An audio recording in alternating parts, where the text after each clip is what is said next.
when you build on a set of core values, it's very easy to transition. Just today, we got a message into our team account that was somebody was looking for me, was referred by a woman that knows that I help veterans all the time, right? So she knows, what I do, what I'm doing on the side, and as far as with the Let the Heroes Know and stuff. So that's all of a sudden it went from a roof to now it's turning into a listing. Nice. Right. So, this, by having these core values and knowing what you stand for, whether it's doing like Elisa says, acting as a consultant, or just moving over to the next neighborhood, because those people without houses, they're still going to have to live in the area,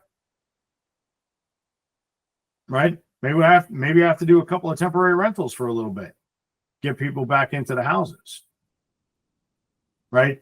But I went with honor here, right? Because it feeds to my military background, right? But can everybody get behind the honesty part? Always operate with integrity and transparency. Right? Anybody ever work with a salesperson and they can just tell that everything that they're saying is just to get them to buy whatever they're buying, and they have no real intention behind what they're saying?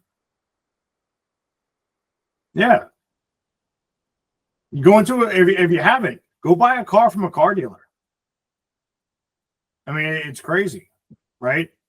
This one here, ownership. Take full responsibility for your actions and decisions. Do you know how many people that were maybe not even necessarily on the team, but affiliate, lenders, title companies that I've kicked out of here because the minute something goes wrong, and it could be something minor, and they're like, oh, that guy over there was responsible. That guy did it. That guy, it wasn't me. It was them. Right? This is why nobody trusts the government and these elections that are going on. Right? Nobody's really saying what they're doing. They're pointing fingers at what everybody else did wrong. Right? I mean, if you have somebody that takes responsibility, do you have a little more respect for them? Absolutely. 100%. Right? Nurture. Invest in relationships and personal growth. Now, I've been talking with some of you guys about not going in for the hard kill right away, right? Just nurture them, provide that value, right? This was already in the background long before we had those conversations. But, the nurture, let them know that you're there for them, right? And then optimism, approach challenges with a positive mindset, right? You've all heard me say that there's, every product out there is good for somebody, but it's not good for everybody, right? But find that positive product that will help your client. And then respect. Treat others with respect and fairness at all times. And does it make sense how if you just follow these core values, all of a sudden, whether you're in that position of having your listings shot, and destroyed, or, whatever the challenges are, people are going to know who you are, and they're going to be a lot quicker to work with you in the next scenario.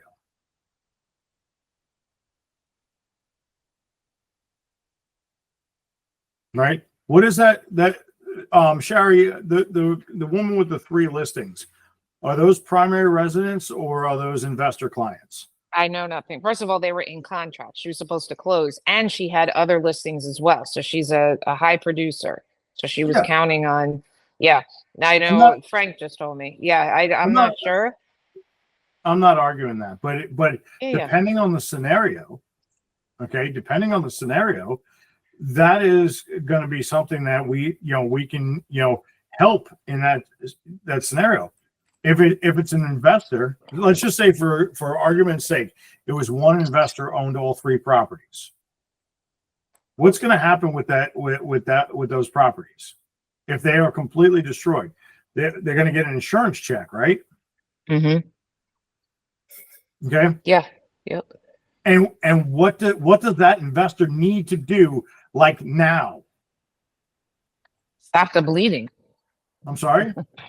Stop the bleed. Does he have to make payments and stuff, even though No, there's no, no no, house? no, let's just assume for this scenario, the three Okay. properties are investment properties, and they're paid off. There's no mortgage on them. Okay. Okay.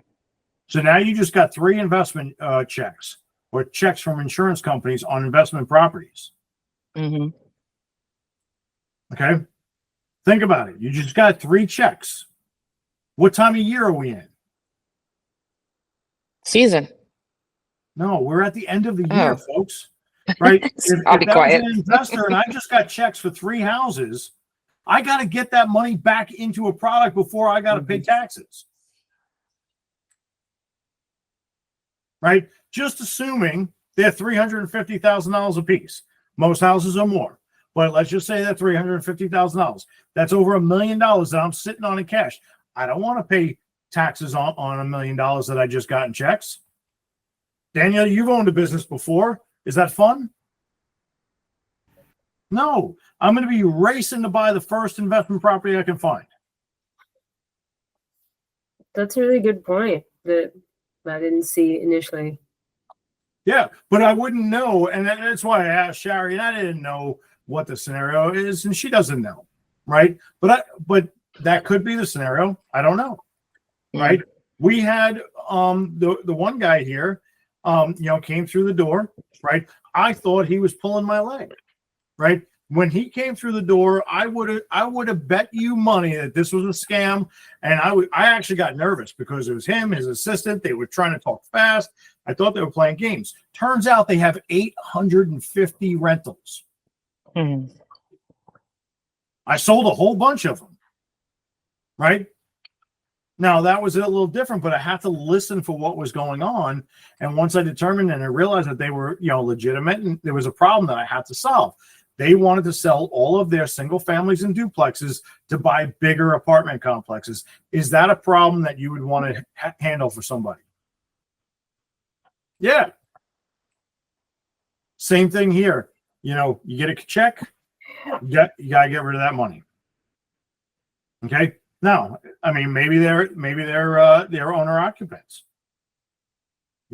Maybe there was, I know they're scheduled to close, but what are we going to do with those people if they were living there? Now they're displaced. All right. So now I go get 3 temporary rentals while I wait for the insurance checks. And then, there's a good chance that if those houses were contingent on them moving someplace else, it's a good chance that those other contracts, especially if they were moving out of the area, didn't wait for them to sell those houses. Mm. So we may have to go find them another house there.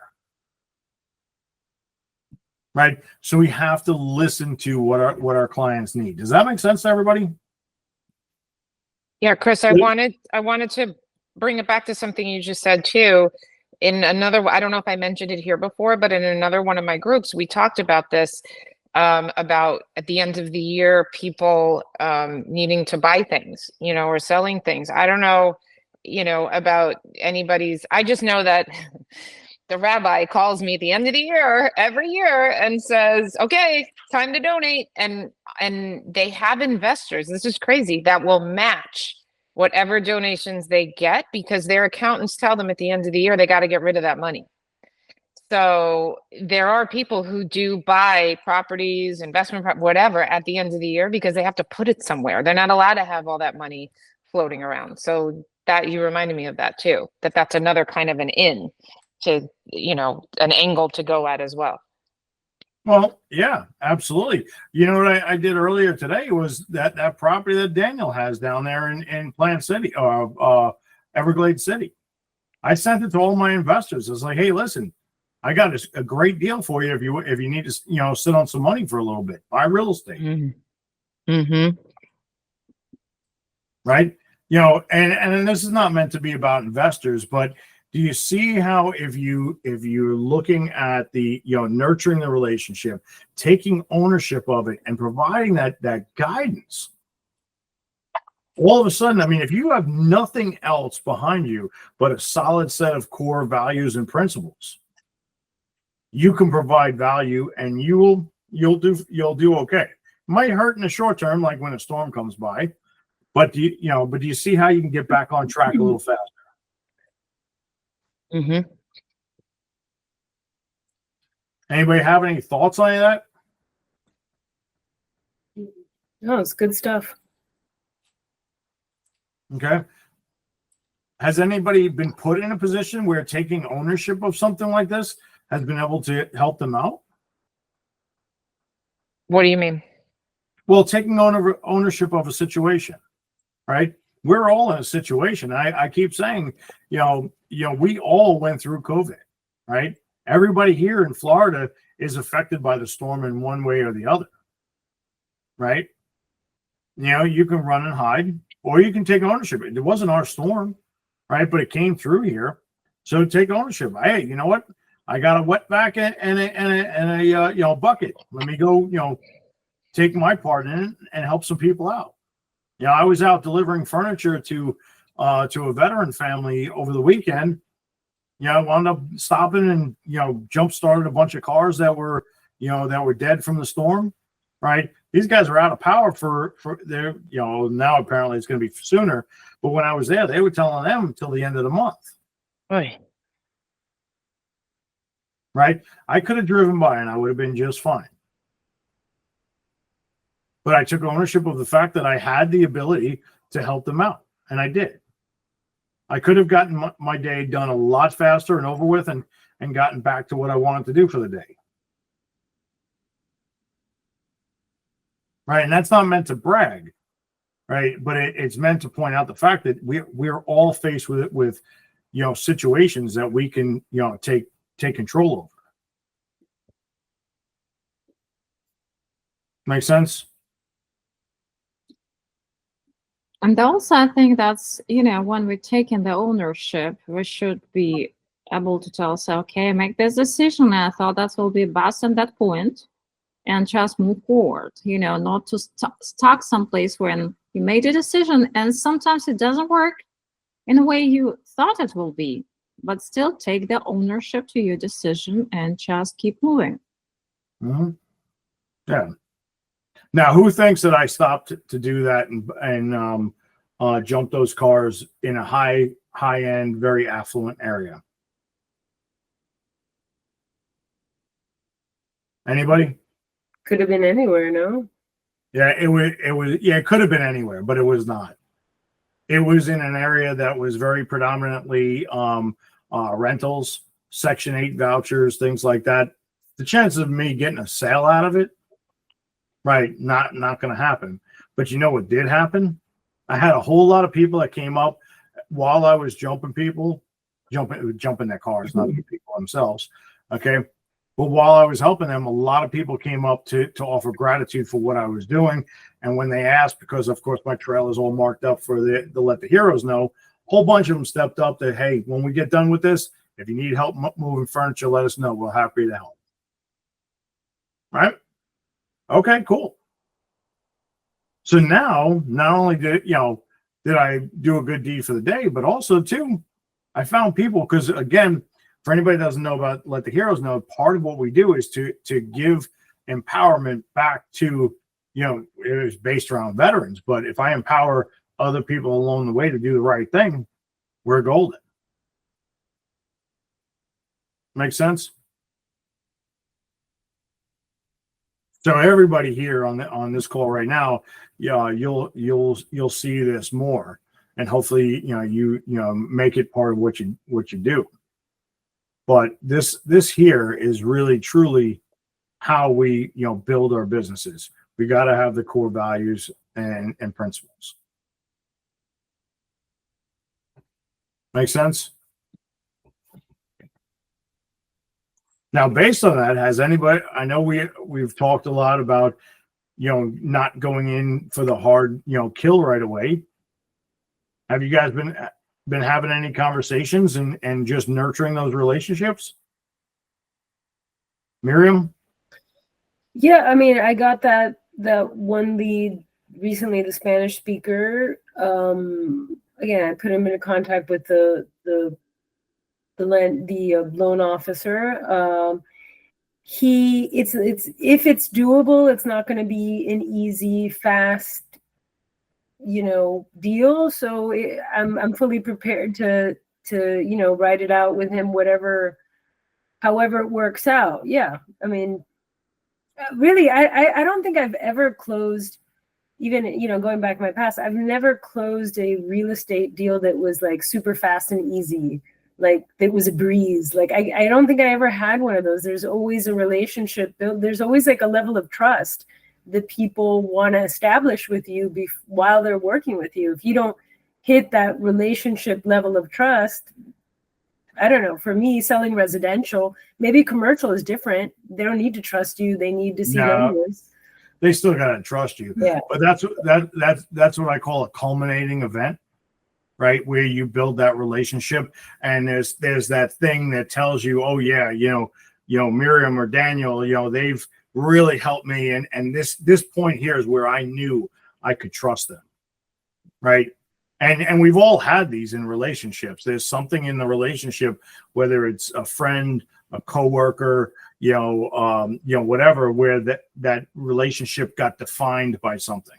Yeah, and the opposite could be true. You could be working with somebody and think for a second, like, wait a minute, I don't like the way you do business. 100%. 100%.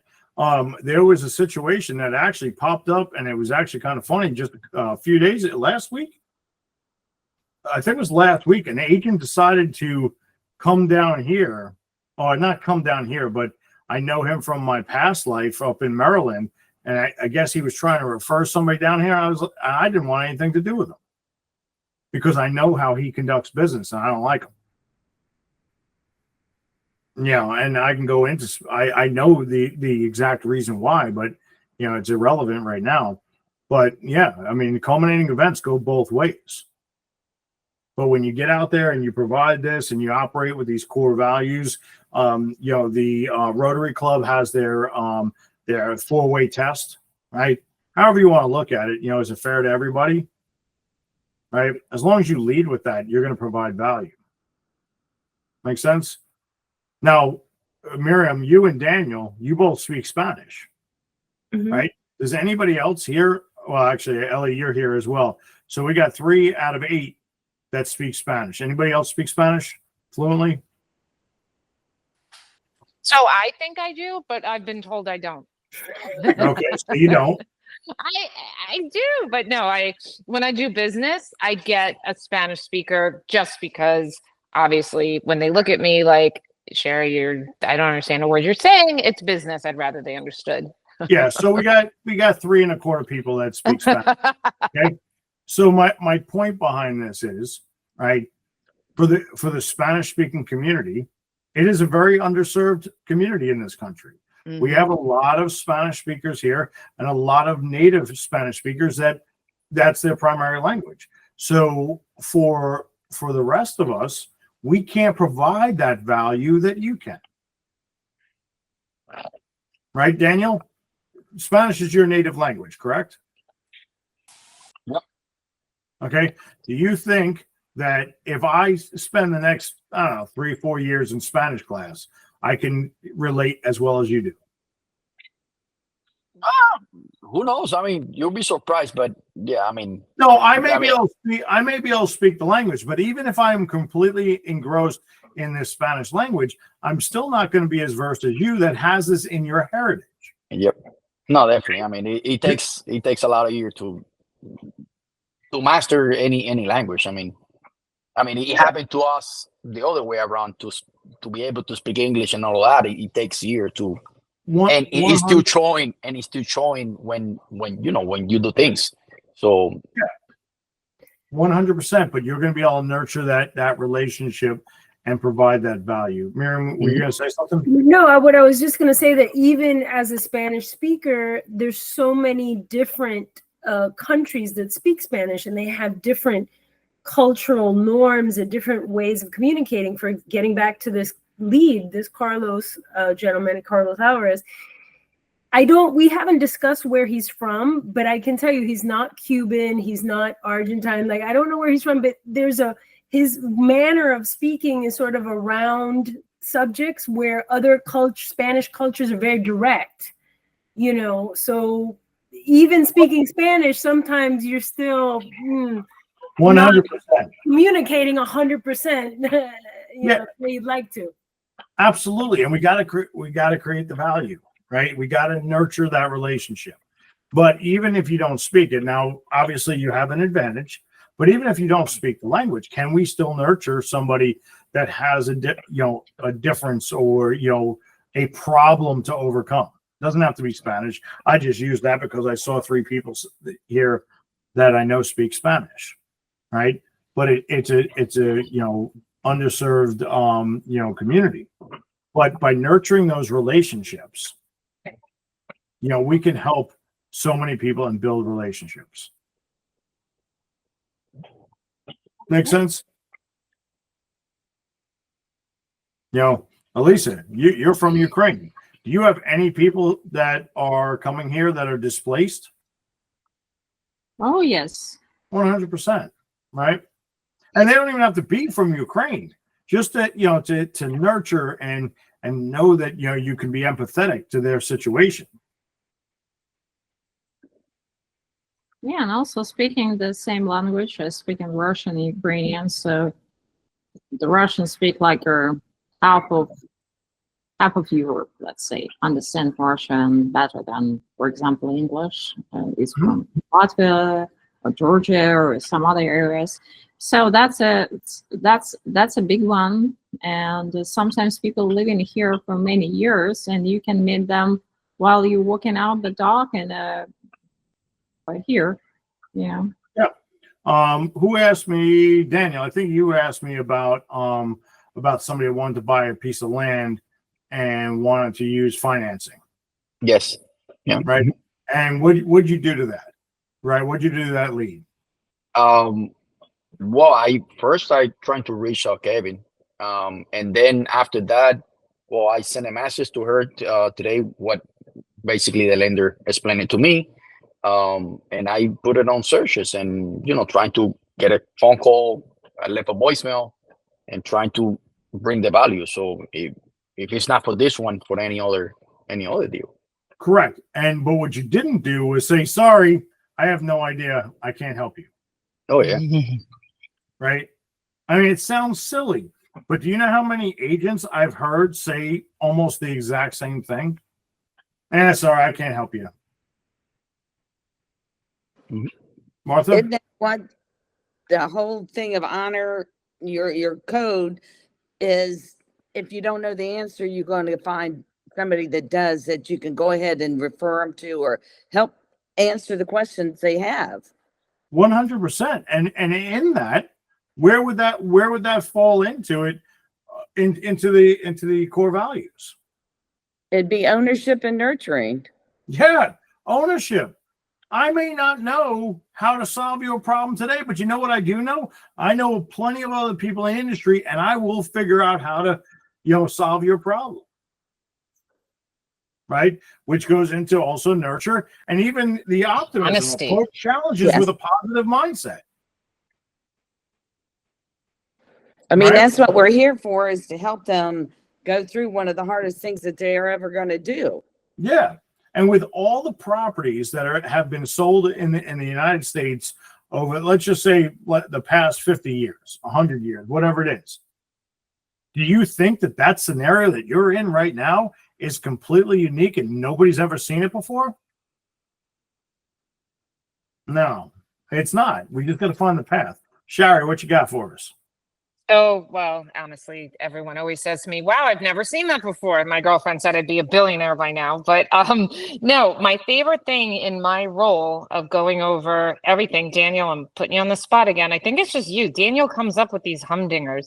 And I love the fact that well, not love, but I like that when I don't know, like his scenario today, I broke it down, knew the questions to ask, and then I asked people who were smarter than me in this respect and researched all experts in all areas of the field. And Daniel, by the way, Kyle said this is normal, and the lady is right with underwriting. This is a true thing that's happening with the hurricane, which is absolutely crazy, but I have another solution. So to me, it's almost like solving a puzzle. So did I know the answer? No. So I knew the questions to ask, got the whole scenario.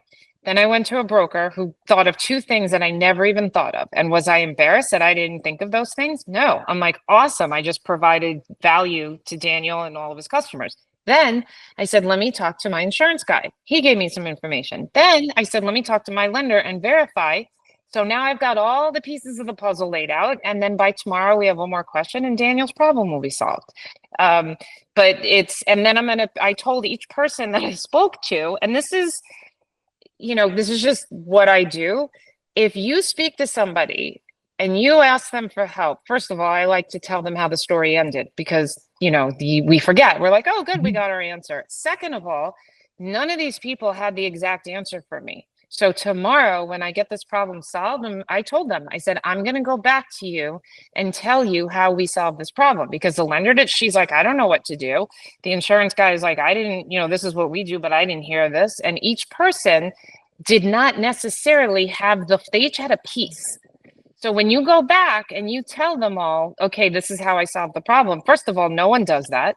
And second, who do you think they're going to think of when they want to, sell their property or buy a property? They're like, oh my God, that girl, Sherry Roberts, she, she doesn't give up. And that, hopefully that keeps me top of mind. Now, obviously that is not why I do that. But it's just an added side effect bonus that, maybe that makes me different from other people. And that's what I use to attract more business. Yeah, absolutely. Right. I mean, there's different problems. I mean, I would have never in a million years thought that I would have gotten called to a listing appointment that had a runaway alligator that was being done with a power of attorney to pay for the defense of a guy who shot his wife and killed her. The house was robbed by the daughter, and then the neighbor stole part of the property. I mean, I would have never thought that scenario just sounds so ridiculous, but it happens, right?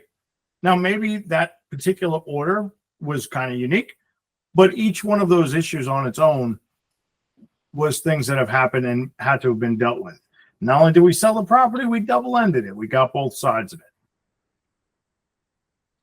Okay, so we could have bowed out and not done any of it, and we would have lost, basically 2 sales. Right now, am I still friends and do I keep in touch with the guy in jail for killing his wife? No. All right, but everybody does deserve, fair representation. Make sense? Mm-hmm. So this stuff, when I was going through this rang out to me. And then the last thing is obviously the respect. Make sense? So I wanted to bring this up. I know last week we kind of talked about the weapons and the contract and utilizing your skills, but that's all powered by this right here. Knowing who you are and what you stand for.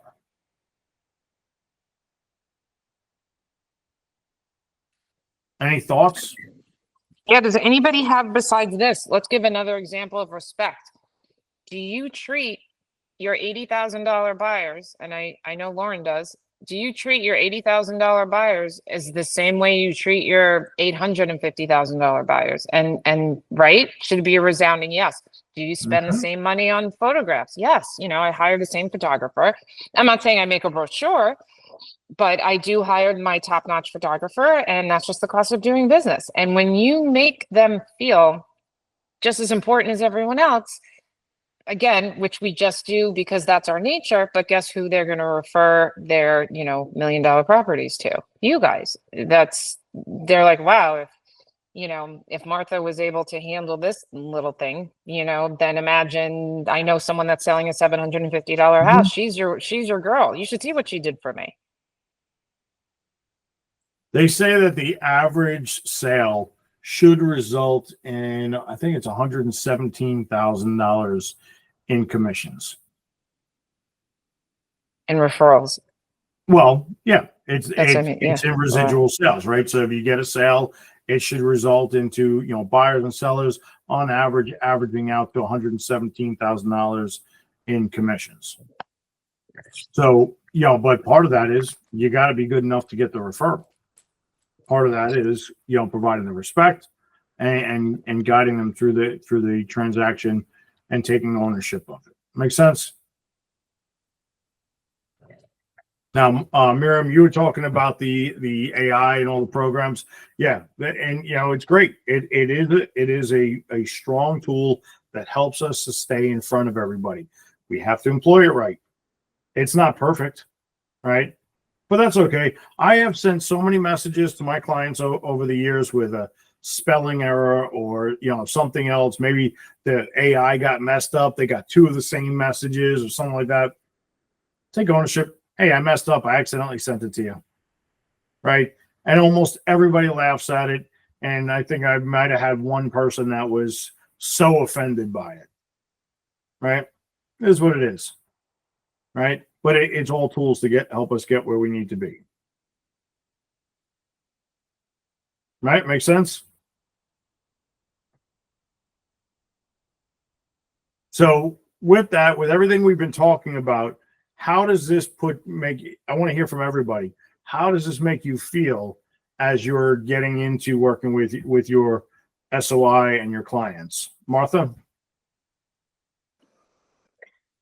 It makes me feel good, especially after you tell me I need to tone it down a bit, that I can do all of this, give them the information they need, and if they continue to be in my group, then they'll use me. Yeah, and I'm not saying be afraid to ask the question. Oh, I know. But we have to provide that value. So yeah, I like know. it. I had a client when I first started. She got upset with me because she said I talked too much to the other agent while she was looking at the house. And I said, no, I'm feeling the other agent out so she knows that we're up above board and we're ready to buy.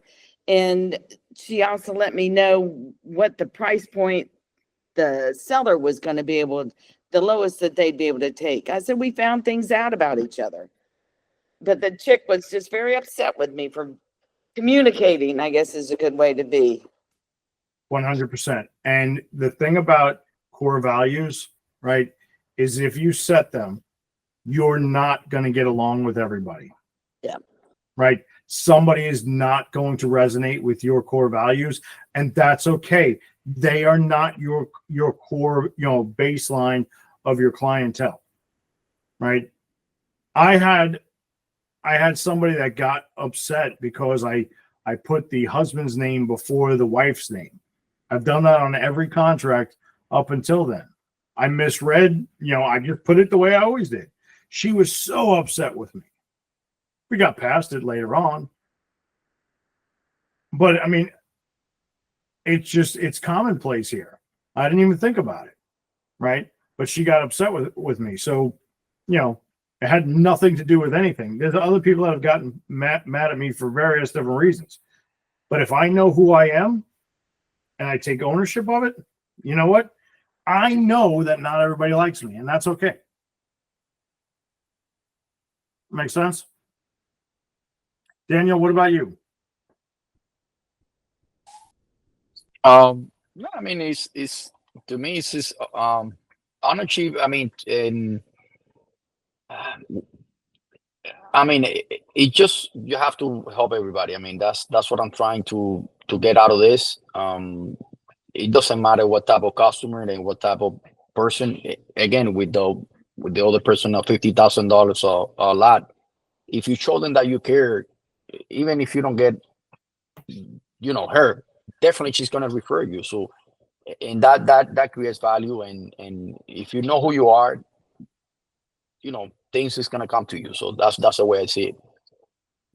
Okay, I like it. Elisa? All my business back in Ukraine was built in relationship. Mhm.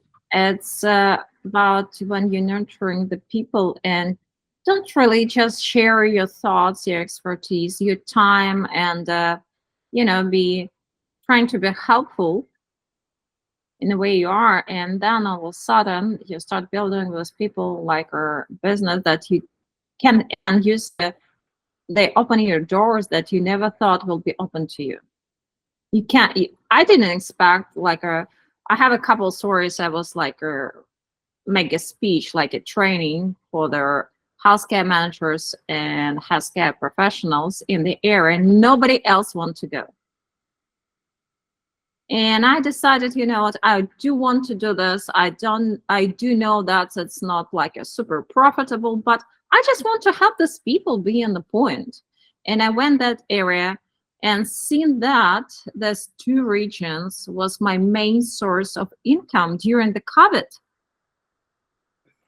When everybody else was struggle was make trainings, being paid, be hired as a healthcare manager, you know, trying to build like a process inside. I was hired all the way in the row. I was so overwhelmed that I hired other people to help me, because all of a sudden, because I went to that area and then I spent like hours and hours with people answering their phone calls and give them the ideas what they might do for free. And what I do know for sure, that as soon as you recognize them by, you know, you do know who is calling you. First, I make like a photo. So each person I make contact, put a contact, just, visually, I do know that person. And then, you know, their kids, their dogs, you know, their hospitals, each person they work with, and you become a friend, almost a member of the family. And since that, when even they do know the name of my daughter, and I'm not talking like about like 200 people, I'm talking about like hundreds of hospitals, doctors, and they do know my kid. And everybody was like, when war happened, everybody was offering that everybody struggled, but everybody was trying to offer the help in way they could. And I was trying to offer the help. You know, and sometimes we don't have no idea how it's happened, but being helpful and share your knowledge and share your help, what you can help. Sometimes it's changed somebody's life, and then it still will bring in your life. It's like world is round, yeah. We circle back, and we get what we get, and people do know you as not just like a person like who's trying to sell, the person who's super helpful, or person with sharing idea. And so if you want to have some idea of how to do investment, you probably need to go to her, and she will find a way to solve it. So I think it's main what the people telling about us when we leave the room. And that's always good to know that at least you did your best to be known as a person who's trying to be professional, helpful, and really care. I like it. Miriam, how about you? Thoughts? Yeah, I mean, I think at this stage in my life and at this stage of the game, I've realized throughout the years that being honest is really the best policy, and going through all those points, that's the best way to run a business and to have the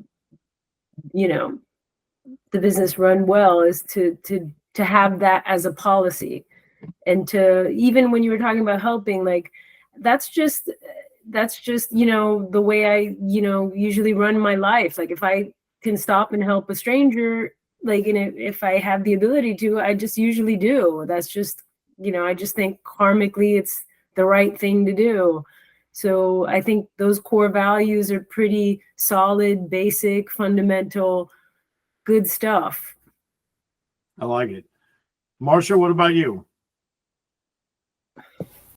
Yep, I agree with Miriam. I pretty much, it's this stage of my life, I learned a lot from those core values. And I think one of the biggest ones for me, a learning point, was do not pretend you know something when you don't know it, because they can see right through that. So I learned that the hard way a long, long time ago. Goes back to ownership. Exactly. You know? Yeah. Absolutely. I like it. Yeah. Yeah. 100%. Ellie, you with us? Yes, I'm here. How are you, Chris? Doing How's good. everybody? Yourself? Good, good. Trying to multitask here.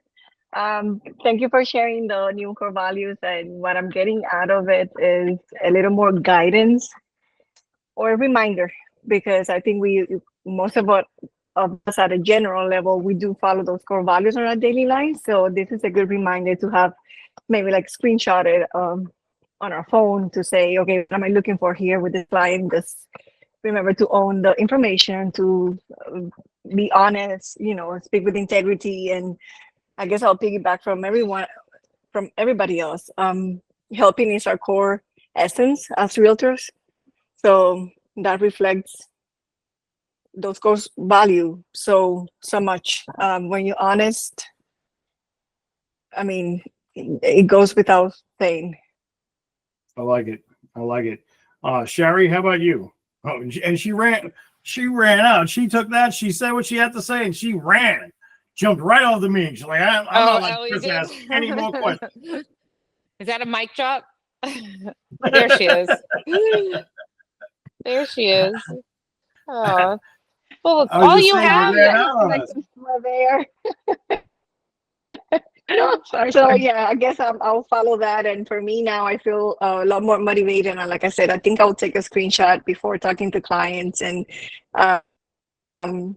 having that in our minds. What are we looking for? What are we trying to do with, how we trying to nurture this relationship or new client. Perfect. I like it. Sherry, what are your thoughts? So all we have is our word. All I have is my name. I don't have anything else. And yeah, I know it's a shock that not everybody likes me either, but I'd like to think that it isn't that anything, that I've really done. You just might not mesh, or they think whatever, but I tell the truth to a fault. And like I said, it's all I have is my word and my integrity. I don't have anything else. And if I'd like it when they hear my name, that they get smiley, or, oh God, what'd she do now? That's okay too. Yeah, I like it. Now, folks, I had everybody, and I like to get you guys talking, but I had you do this for a reason, right? Every one of you understands that you have the best intentions for your clients. So I want you to remember that when you're talking with these people, because you may feel that, yes, we've already talked about not necessarily going in for the kill right away, but we do have to let them know we're here to provide a service, okay? And if we don't let them know that we are here to help them on the biggest transaction of their life, and we know that we have their best interest in mind, if we don't let them know, we run the risk of letting them go with a realtor or real estate agent that does not have their best interest, because not everybody follows the same core values. Can we agree on that? So it is our job to make sure that we protect our people. Yes, Ellie. Well, on that, Chris, it's a good idea. I think when my call disconnected, I lost the train of thought. But I wanted to bring a quick story. Danny and I, since we've been traveling, we've been talking to our Uber drivers, and conversation just developed. They always want to talk about them, how's the day. There's a lot of traffic, Miami, Fort Lauderdale airport, everything here and there. So the most recent Uber driver, we actually put ourselves out there, like, hey, Miami Gardens, we just showed properties there last week to our to a client. The properties are so high right now. How much do you buy for? So we started the conversation there, and we let them know. Oh, but we also in Cape Coral and Naples. So if you ever looking to know the value of your home and see if you can get a better deal somewhere else, if you want to move from here, let us know. We're here. So here's my contact information. And I happen to have like an Instacart, so I can do like, they can take a picture of the QR code. So it goes on really quick, really easy. So at least, they have that sort of information. Like you said, I don't know. It's developing. It's becoming easier and easier as we talk more to people and we're nurturing more relationships. So at the beginning, it wasn't that easy. It was kind of like, okay, I don't want to be out there pushing like, oh, hi, I'm a realtor, kind of. So you have But right now it feels like just a natural talk. The idea of, oh, by the way, if you're ever interested in doing something else with your home or looking at different areas, let us know. We're here to help you. And it will get easier and easier. So I like it. Sherry? Ellie, your situation brought up two things. Number one, you don't get anything unless you ask. Okay. And that's always the hardest. And it's so funny. I always find out that the answer to whenever I need something, even though I agonize over asking and doing this, the answer is always yes. Except I agonize over it. And Ellie, the second thing that you were talking about is what I always think about too is who better than to help someone just like Chris said with their property than Ellie and Daniel, you guys. If you guys would take care of that person, the Uber driver, so well, if you don't put yourself out there, it's almost like tell yourselves you're doing a disservice because then they would get stuck with somebody who doesn't care about them and doesn't have the same integrity that you guys do. And that would, make sure that they were treated right, fairly and correctly. No one is better, and we all say, you should all say this to yourself. Nobody is better equipped than you are to handle it. Thank you, Sherry. Thank you. We see everybody now like with that, some sort of even like compassion, like because the conversation just started having like, oh, it's difficult, the drive is so difficult to live here, things are so expensive. So it's kind of like a problem there. Not a problem, but I think it's normal conversation lately. A lot of people seem to not complain, but what I'm trying to say. And so I brought the optimism out of it. Hey, listen, if it gets too hard, there are options out there. How much, little things like that we bring in the conversation back into a positive, without being too pushy, like, hey, let me show your house or let me see you. So it kind of like developed into a normal conversation of our daily lives today. So thank you, Sherry. Yeah. I like it. And folks, we will be getting 100%. more. What's that, Sherry? No, I said 100%. Yep. Yeah, we will be getting back to some more of the technical portions of the contracts and negotiations and stuff. But I really, over the last few weeks, I really wanted to concentrate on all this because it all leads to mindset, right? And that's really what drives us here. So it is just about 7:00. Anybody have any last minute thoughts they want to get out there? Yes, I always Sherry? do. Speaking of technicalities, be at the Zoom tomorrow, 10:30. We're having our special guest, Greg Cohen, who Chris just harassed me and said, really?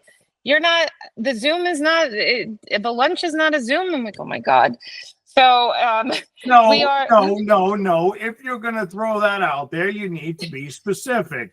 I asked if the lunch meeting was still on with the lawyer, and she sent me a Zoom link. No, I said, yes, it is. And I never sent Greg the Zoom link for tomorrow. And I said, here's the Zoom link. Any rational person would understand.